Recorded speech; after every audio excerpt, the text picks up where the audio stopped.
Welcome to the introductory webinar. I'm Colleen McDonald, and I direct the New York State Educator Workforce Development Hub.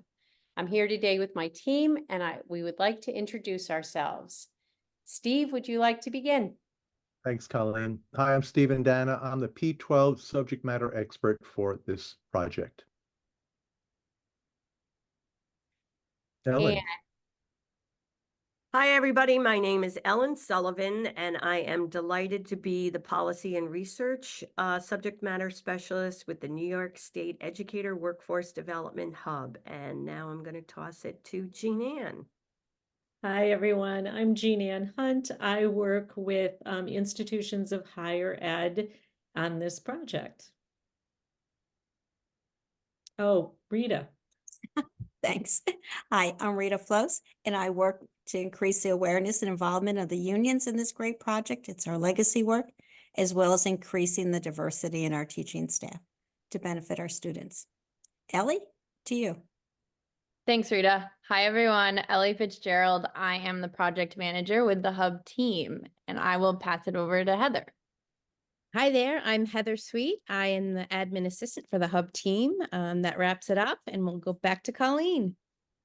Thank you all for joining us again today, and we will begin the webinar in just a moment. All right.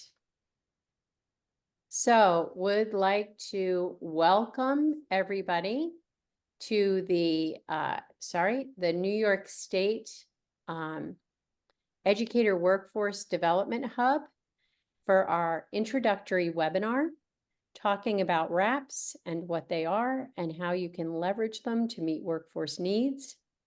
As you can see, this session is being recorded, including the audios and visuals, and will be sent to registrants or posted on our website. Please reach out if you would like a copy. So as I said, upon entry, please tell us your name, location, and organization.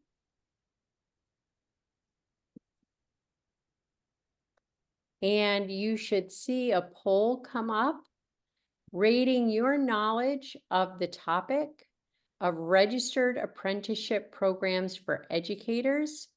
Is this new information? Do you have a little knowledge, some knowledge, working understanding, or a deep understanding? Thank you for participating.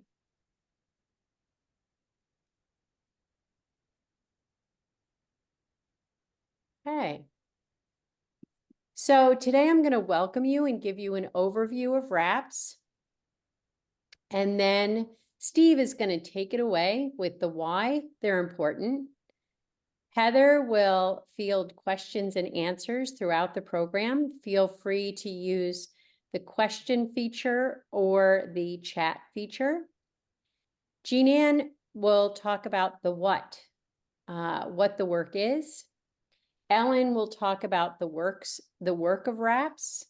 And then Steve and I will talk about how to do it. And Rita will talk about our resources. So clearly we're facing an educator workforce crisis. There are three main reasons: with a lack of people entering the profession, those who come in don't always stay, and a lack of teachers that reflect our students and communities. So there's some pretty compelling research, and I'll give you a minute to look this over.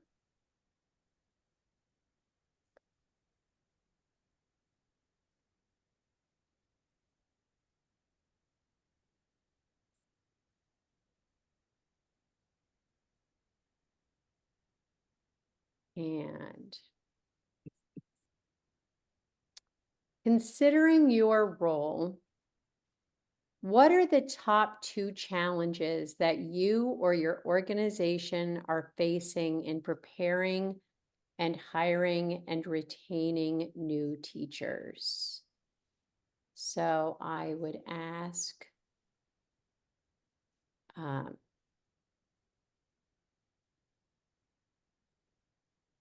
Emily, if you want to join the conversation or type it in the chat box, feel free.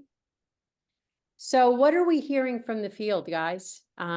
Rita, what are you hearing from unions? Steve, what are you hearing from districts? Jean Ann, what are you hearing from higher eds?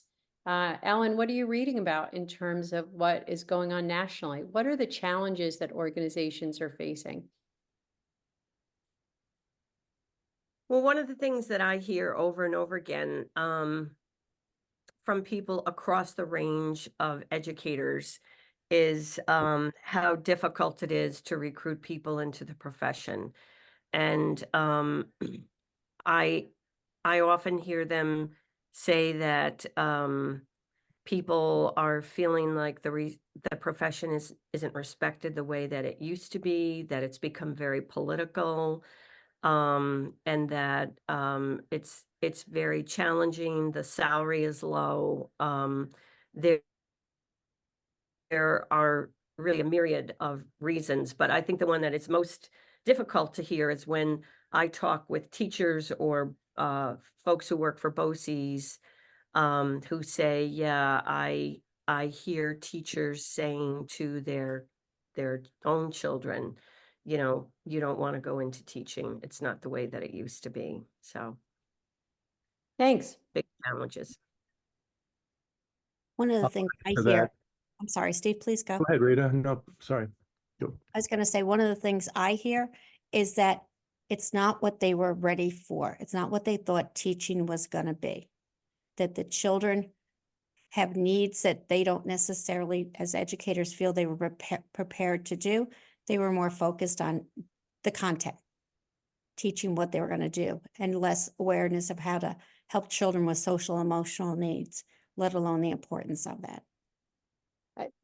Rita, I couldn't agree more. And with a +1, that even when you think back to most of us followed the traditional model of preparation, and it really focused on instructional practice and not non-instructional duties, which take up a lot of a teacher's juggling, right? All the other pieces that you have to manage, and advocating for your students' resources and advocating for the different services that they need, and working with the other adult teams or adult communities that you need to access to help your students. That never has really been addressed through typical kinds of programs. Steve? And I don't think it's really been, sorry, Colleen, not to disagree, but to add on. I don't know that it's really addressed during a short period of time of student teaching. Right, absolutely. Yeah, that was part of what I was going to say. The classroom of today does not reflect the preparation that students are receiving, which is more representative of the classroom of yesterday. What I hear from the field, though, is we can't find teachers. We have unfilled vacancies. And so, unfortunately, in some settings, a quick fix is a solution. We find bodies to place in the classroom. We find these abbreviated pathways that are even less clinically rich, if at all, and also lacking some of the robust curricula that they need for success. So what I hear most of all is we can't find educators. And then when you look at the research, it's not surprising for many, many reasons. Thanks, Steve. I think in Gina? higher ed is certainly facing some of the same issues that have already been raised. Higher ed is also having a challenging time recruiting students into education. And I think there's also a great deal of frustration in higher ed in two other areas. One is not having the resources to adequately compensate the classroom teacher who takes on a student, either in a field placement or a traditional student teaching placement. But also watching districts do what Steve has just described, which is hiring whoever they can get in classrooms. And oftentimes that is a student that might be in a teacher preparation program who everyone knows isn't quite ready yet. And then it's painful to watch what oftentimes happens to that young person who, or that person who is new to the teaching role, and they don't stay in education. So I think there's a common agreement here among all of the parties that have a stake at preparing our future teachers, that we want to do it better and more fully and holistically. Thanks, Jan. And if I just could add, unfortunately, this stopgap measure, quick fix, just feeds the vortex, because the other issue, the lack of people interested in going into teaching, is one problem, but the issue of retention and staying in teaching is another big problem. In fact, we're losing more teachers than we graduate out of ed prep programs. And so when we put a quick fix educator into a classroom, the odds of that person leaving are multiple times that of someone who's gone through a more traditional, or better yet, residency style program. So we have to end that vortex flow by doing a better job at the outset with our preparation of future educators. And it's really our kids who are suffering, because they are the results of this turnover. Our students can't be learning well with a constant turnover of unprepared people. Well, that's for sure, Rita. And I want to add, and the kids that are most vulnerable are the BIPOC population and the high socioeconomic need communities, because that's where a lot of the alternative fast track pathway students go. That's where the highest attrition rates are. And as a result, there's this churn and flux that happens continuously, and it really impedes the progress of our children in those settings. And Thanks. they're our future. So what we found is that teacher apprenticeships, registered programs, are a solution, one of several, but they are a solution to the workforce crisis. We will better prepare the next generation. We're finding the retention strategy, the retention numbers in students who are in an immersive, clinically rich program for a year or more are much higher than those who are in fast track or traditional programs. And so it's important that we really, as everyone has said, stop and look at what we're doing and what those end results are. So what is a registered apprenticeship program? Well, the Department of Labor calls out 7 aspects of a registered apprenticeship program. One is that it's industry-led, and this certainly has been.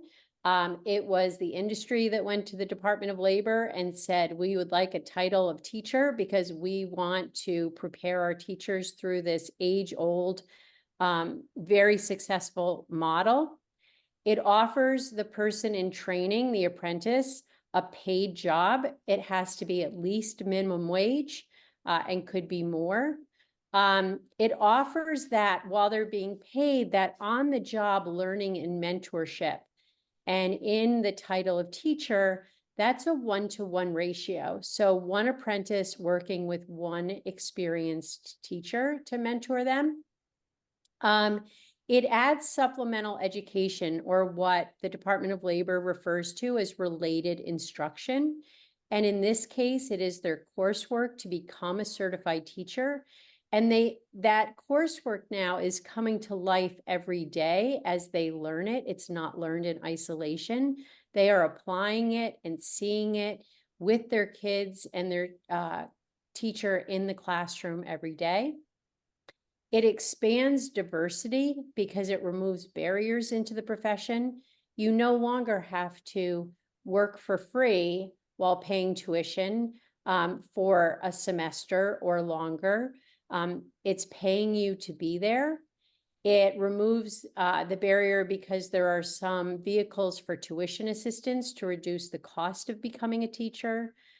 It just really broadens the pipeline. It also ensures quality and safety. Of course, the learning processes of a teacher apprentice includes all of the necessary safety and workshops around Dignity for All Students Act, the SAFE Act, the violence prevention, things like that, fingerprinting, And lastly, it offers a nationally recognized credential. And I want to be really clear on this, that this is not the teacher certification. Teacher certification is governed by the state education department. And this doesn't mean you get certified to teach anywhere in the United States. What this does mean is that you are recognized for the amount of time you spent on the job training. So when you graduate a program and get initially certified, if I'm being interviewed for a position and I went through a fast track program, I might have only spent 3 weeks or 2 weeks in a classroom placement before I got certified. An apprentice might have spent a full year or 2 years. This nationally recognized credential provides evidence to that apprentice for the amount of time and the depth of learning and immersion in the on-the-job training, which is really valuable. So this is the definition of a registered apprenticeship. And kind of goes over those 7 aspects. Again, the certification, the credential does not replace teaching certification.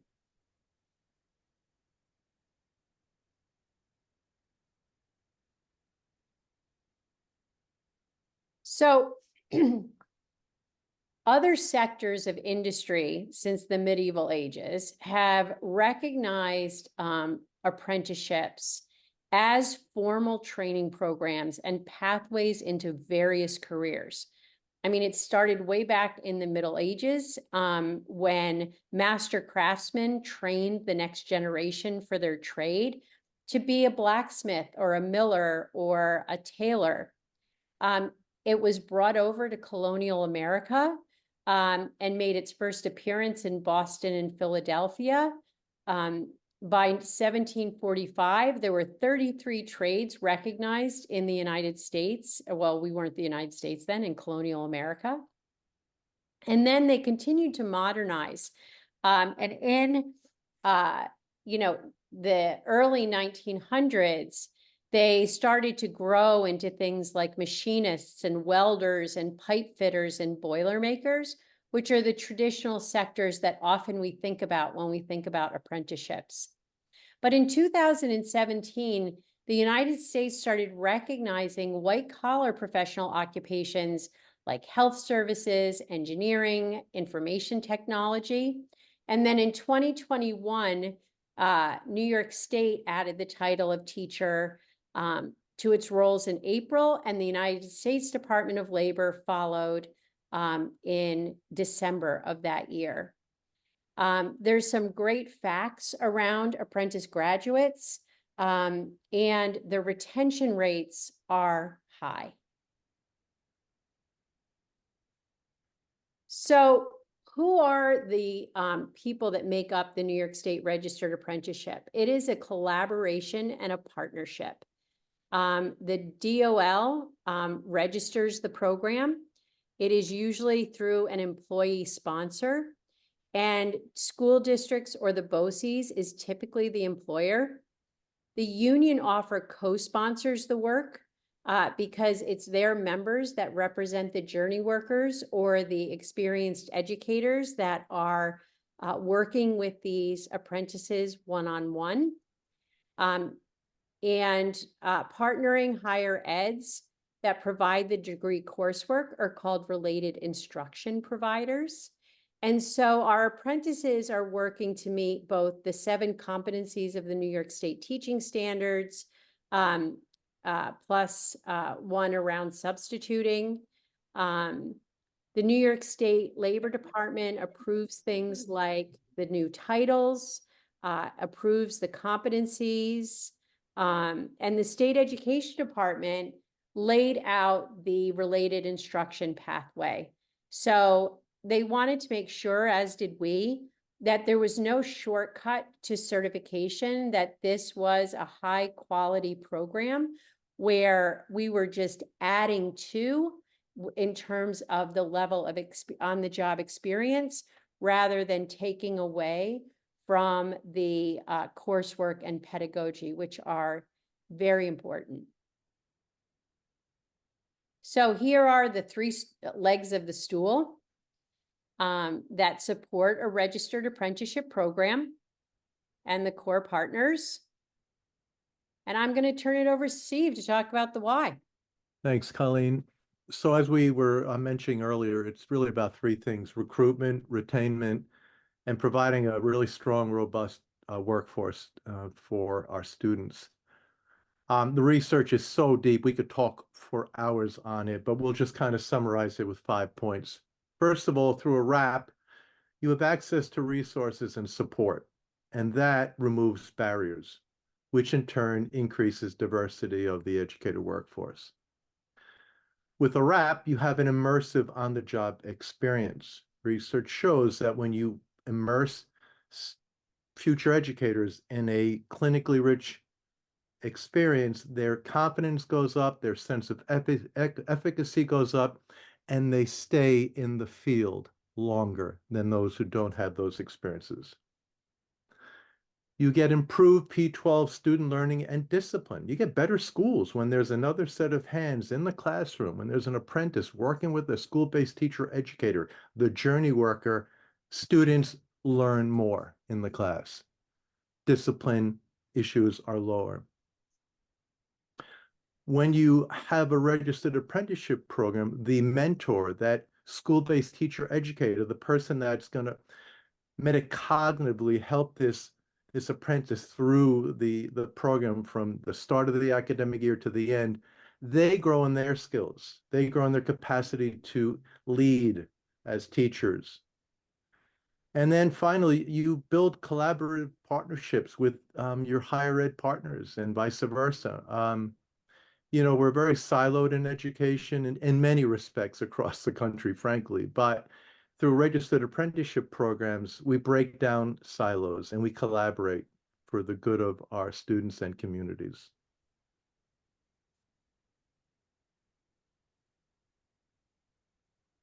So just want to share with you some of the research, the supplemental research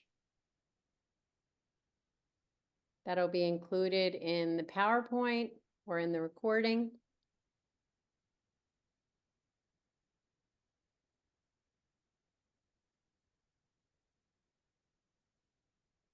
The last two bullet points are really pretty impressive there, aren't they?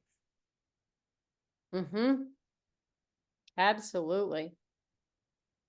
I also like the second one on the retention rate. Mm-hmm.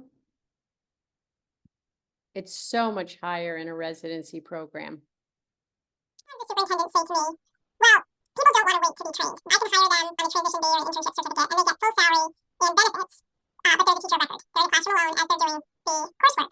And I guess if someone came to you and said they had these two options, what would you say to them? I would say that sounds like a really wonderful way if you don't care about burning out in 3 years. Then take that path.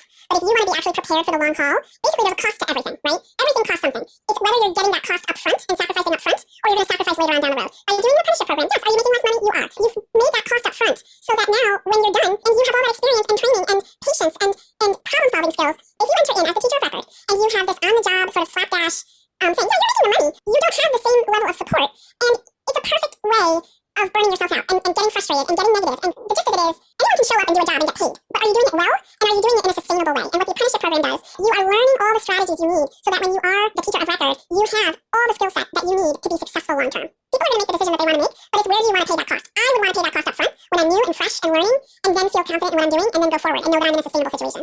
I think that one of the hardest things that we do to new teachers is under-prepare them and then throw them in a situation where they are supposed to be mature enough, patient enough, good enough at problem solving, have the endurance, physically, mentally, and emotionally, to maintain all those things that are able to make relationships with difficult students long term. I don't know how you learn how to do that in a short amount of time successfully.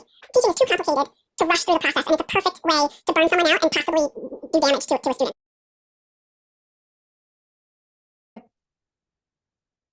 Okay, so let's talk about the what.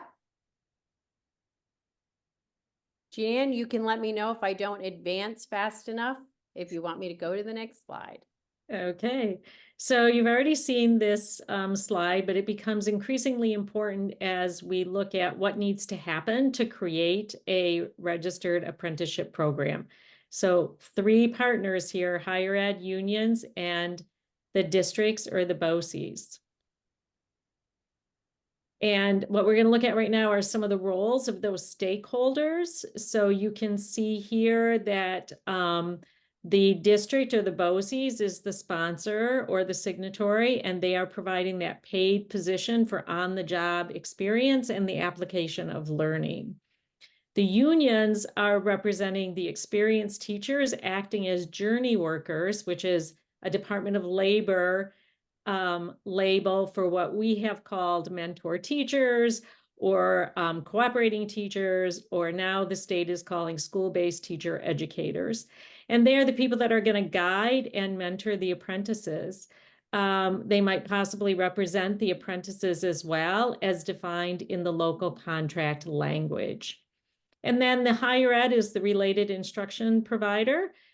They are helping the apprentices work their way through an approved education preparation program residency, which will lead to their initial certification.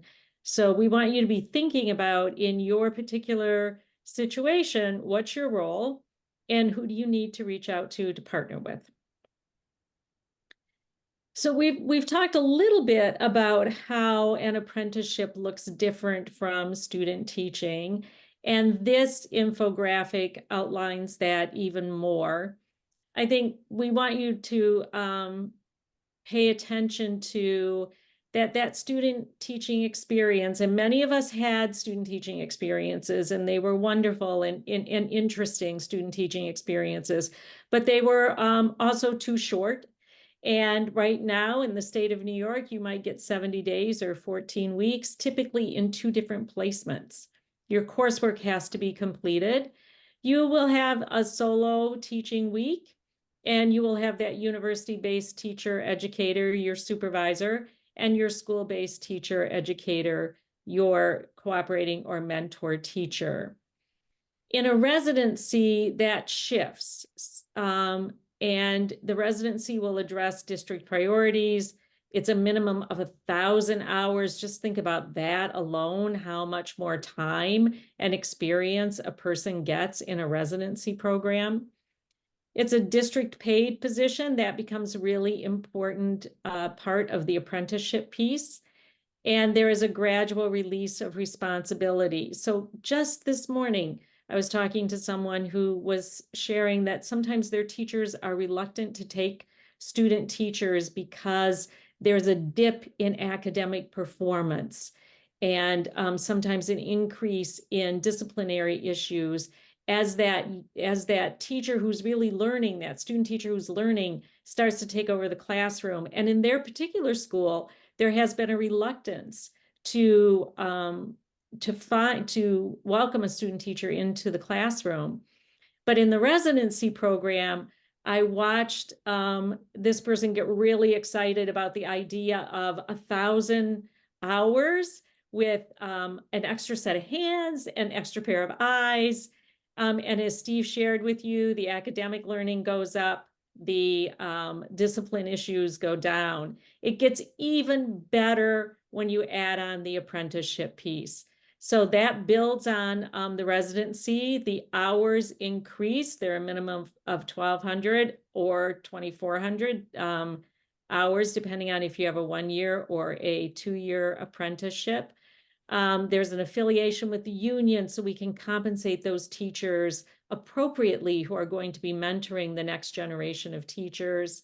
There are some similarities. You can see there are similarities between the residency and the apprenticeship. But in addition, with an apprenticeship, there is access to tuition support and more funding from the Department of Labor. Very, very exciting stuff. Imagine, as my colleague Rita likes to say, this is student teaching on steroids. It's a completely immersive experience. A resident apprentice starts the school year with the classroom teacher. They attend all the professional developments. They work with throughout the year with parents. It's a full holistic experience in teaching. And I could go on and on because you can probably hear my passion for it.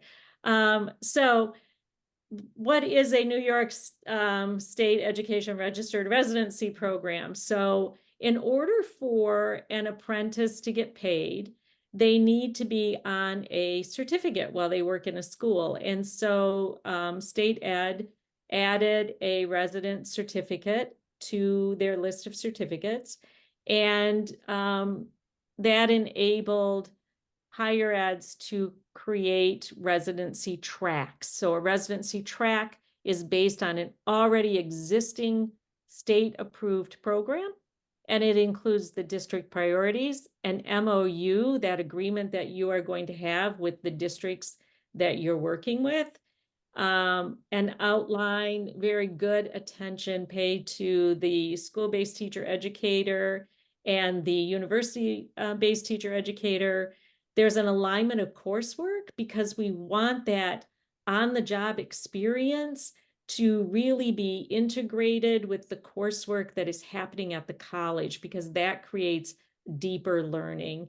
And that gradual release of responsibility. When you're with that mentor teacher every day, that mentor teacher is really put in the position of saying, ooh, you're ready to work with this small group, or you're ready to do this whole class lesson. One thing to pay attention to is that school-based teacher educator is always there with the apprentice, and the apprentice is never the teacher of record. So this is a summary of much of the stuff that we have already talked about. And I want you to pay attention to employers retain 94% of the apprentices who complete their programs. That's huge, especially in a time when, as we've talked about, we are losing people quickly. So RAPs have a proven track record of producing strong results for workers and employers. So think about your existing and potential, your existing partnerships and your potential new partnerships. How might a RAP enhance those P through 12 relationships? Thanks, Jan. Ellen?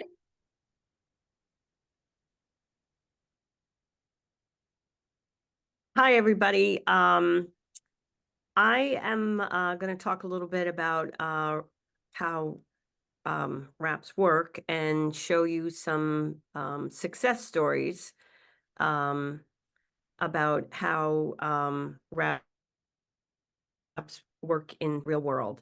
One of the things that we are very aware of is that RAPs are a way to increase diversity because they remove many barriers that we actually heard about in our initial conversation. It is customizable to local needs. So often the educator preparation program and the district sit down and they talk about, after looking at their data, changes in their demographic population. Are there more ESL students that are coming into the area? Are they going to see their entire science department retire in 5 years? So they really look at the workforce development needs of the employer, which is the district. We know that our districts look at this and our unions as really an investment because they're there for an entire year and they are having great exposure to the students and the faculty and the way the school is run. It is truly a significant investment of time in a potential employee. And because of that, people who go through the apprenticeship program feel much more grounded and confident, and it addresses the retention strategy. We know that people who feel unprepared or overly challenged in a traditional 7-week placement are more likely to leave the profession because they feel like they're not prepared. Registered apprenticeship programs are built on a residency model, and what we're seeing across New York State is that many educator preparation programs are registering their preparation programs in a residency track. And on our website, which we'll go over at the end, We do have tools that are available, and Jean Ann Hunt, who you just heard from, has walked many institutions of higher ed through that process of registering as a residency pathway. And it is very registered apprenticeships are complementary to the values of a union. We really refer to this as a legacy program because apprentices earn while they learn. They're contributing to the work of student learning and to the operation of the school system. They're taking courses for their on-the-job or for their related instruction while they're working on the job, the two components that the Department of Labor looks at as an apprenticeship program. And they are guided by experienced master teachers that in the world of trades, we call journey workers. In the world of education, we call them school-based teacher educators.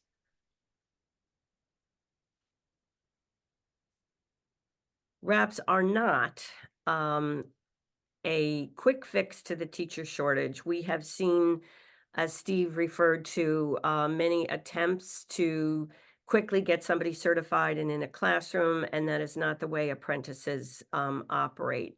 It's not a one-size-fits-all, as you can see from the description of the program already.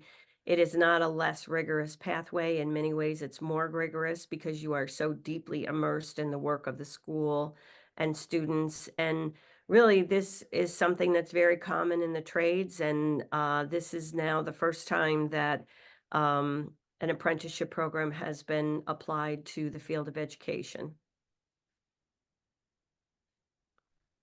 So the required components are an employer, which can be a school district or BOCES, so they become an employee, and they are required to have at least a minimum wage and one progressive increase. This is part of what the Department of Labor looks for.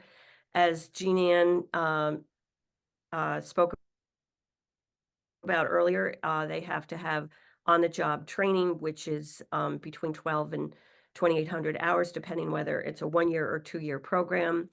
The related instruction is the degree coursework from the higher ed institution. It also provides a national credential that does not address a teaching credential. It's just a credential that recognizes the deep immersion, the number of hours of on-the-job training. Apprentices still have to meet the requirements for entry into the profession, such as a bachelor's or master's degree. They have to graduate from a New York State Education Department approved registered educator preparation program and continue to pass all the required teacher certification exams.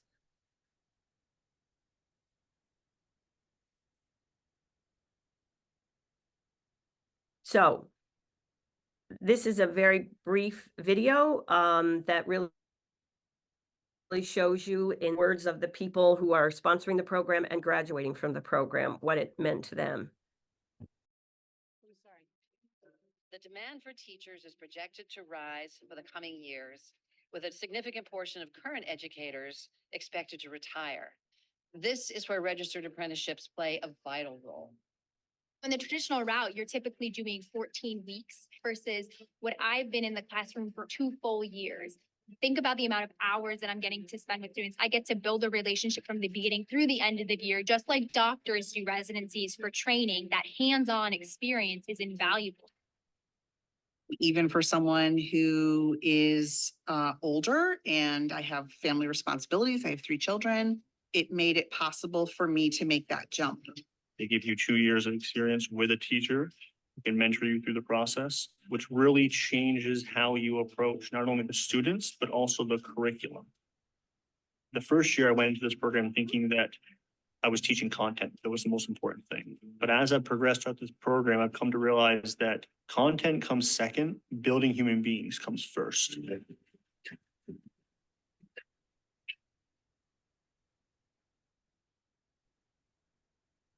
The program is designed very well, and you put yourself in the hands of people who know what they're doing.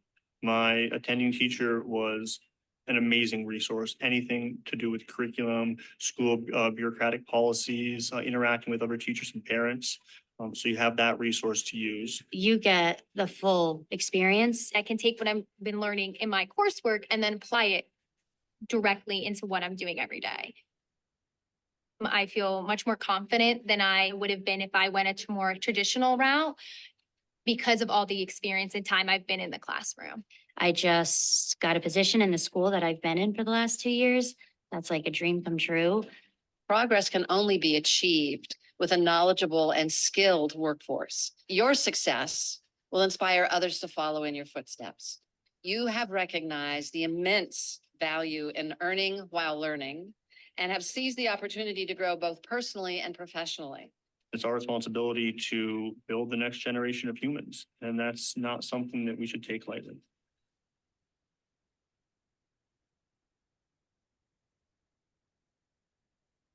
Okay. So in New York State, apprenticeships to register need to register with the Department of Labor. They have to agree to provide at least minimum wage to the candidates. They provide supports and create situations to reduce student debt and through the paid work experience, remove barriers.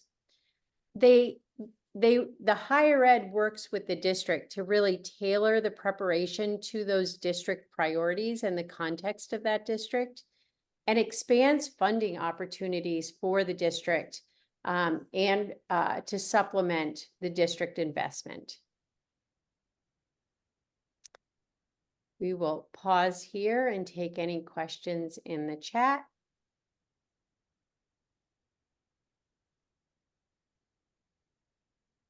Anything from the team that you want to raise before we go to the next section?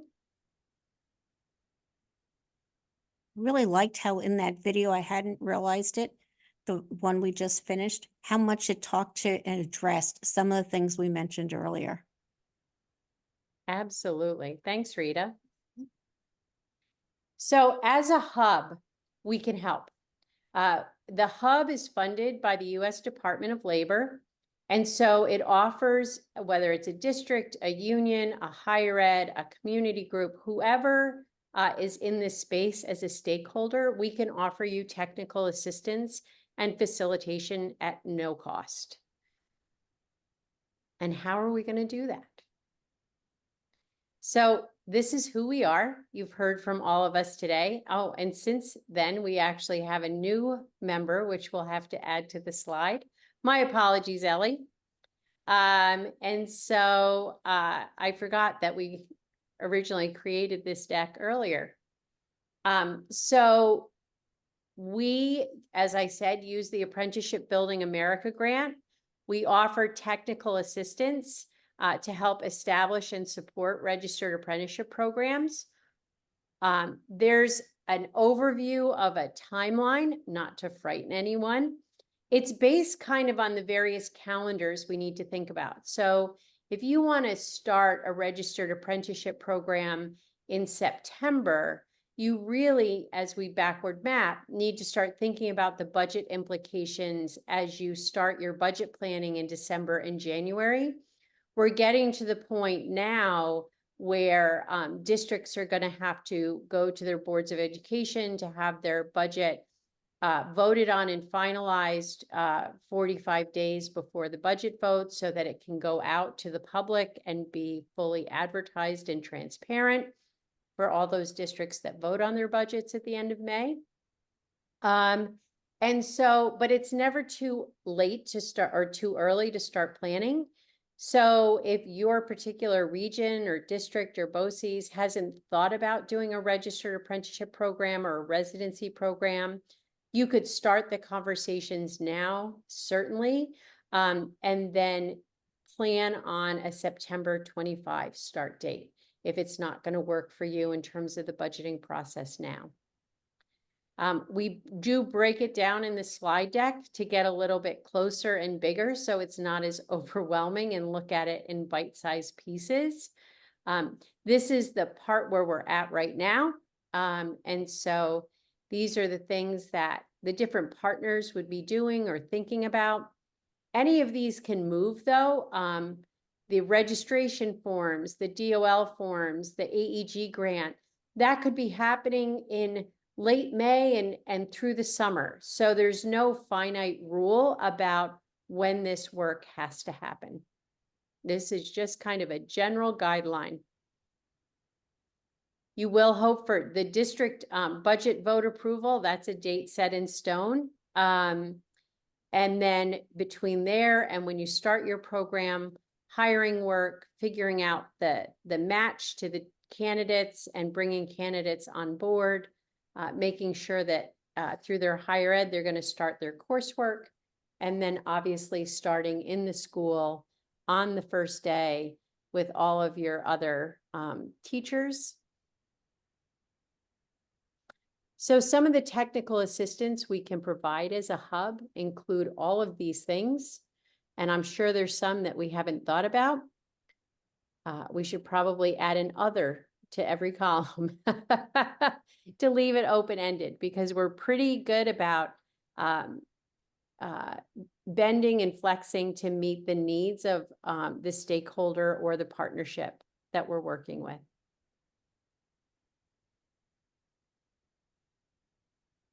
Steve, did you want to talk about the funding and return on investment? Yeah, sure. So there's a number of revenue streams, if you will, to provide the supports for the apprentices and also make it affordable for the districts or BOCES. First of all, when you register an apprenticeship program, if the apprentice is enrolled in a SUNY school, college, university, then they immediately get $5,000 in tuition assistance. It's processed seamlessly, and it just helps along. Secondly, there are grants through the Department of Labor every year. They're called apprenticeship expansion grants. Round 4 right now is $15,000 per apprentice, and those monies can be used to offset the stipends that are given to the apprentice. They can be used to offset tuition costs, and they can help the district with the cost of doing the providing the monies to the apprentice. But probably the best part about apprentice programs is that they are built on a residency, and residencies are co-servable.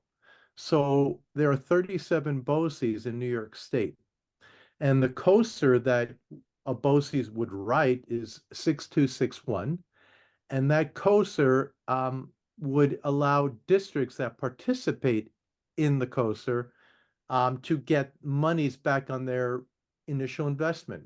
So it takes the cost of an apprenticeship program and reduces it basically by the aid ratio of that district. So if the district is getting 70% state aid ratio, they can basically participate in the COSER, pay the cost to participate per apprentice, which could range between 30, 35,000. And then the following year, they're going to get their aid ratio monies back. So if it's 75% on 30, they're going to get around $24,000, $25,000 back on their initial investment. So essentially, you are getting a second set of hands in a classroom for most districts in New York State for between $7,000 and $15,000. And if you're up in the 80s or close to 90%, we're talking $1 or $2 an hour to have an apprentice in your building. We have a cost calculator on our website, which you can use to figure out the exact cost. It will ask for your aid ratio and how many days of subbing that individual would do. We recommend no more than 20 in a year.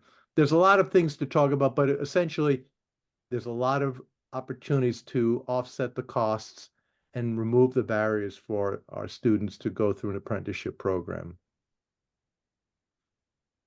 Rita. That's me. So you can see our website there is the Ed Hub, and we have some various resources on there. So if you click on that link, edhubny.org, it'll take you to our website. And at the top, the first time you go, you'll probably see a banner there, and it just appeared. And it tells you that we're grant funded and our services are provided gratis. So when you X out of that there, There's the toolbar, and under the toolkit and resources, you could click on the return on investment calculator that Steve just mentioned. Or when we scroll down, there's a slide board, and you could move that over to the amount representing your COSER refundable amount. And as you can see now, it's put in for 2 there, and the cost is approximately 32,000 somebody put in for what they were going to spend, and that would be doubled in the green for having 2. They put in a number of days for subbing, and when you scroll down, that total amount that you were spending for 2 teachers for 1 year, because they doubled it, remember? It's down at the bottom is how much you would have estimated for hour for one of those people, which is an incredible value as we're thinking about an investment in our students' future. Also, we have many other resources there. We have frequently asked questions for unions, for districts and BOCES, higher ed, for the residents. We have toolkits helping to understand it for the higher ed perspective and guiding them through some forms. We have a case study on a RAP. We have an overview on a RAP. And we keep continuing to add more. There was a podcast developed, and so there's links to the podcast. There's just a wealth of information there. We urge you to explore it, as well as contact us. You'll see there's a tab for contact us, and our information for each of us is there provided. And we are here to help. And we hope you reach out with questions, concerns, as well as assistance. Thanks. Thank you, Rita. Okay, I need to go back to there. All right. Questions?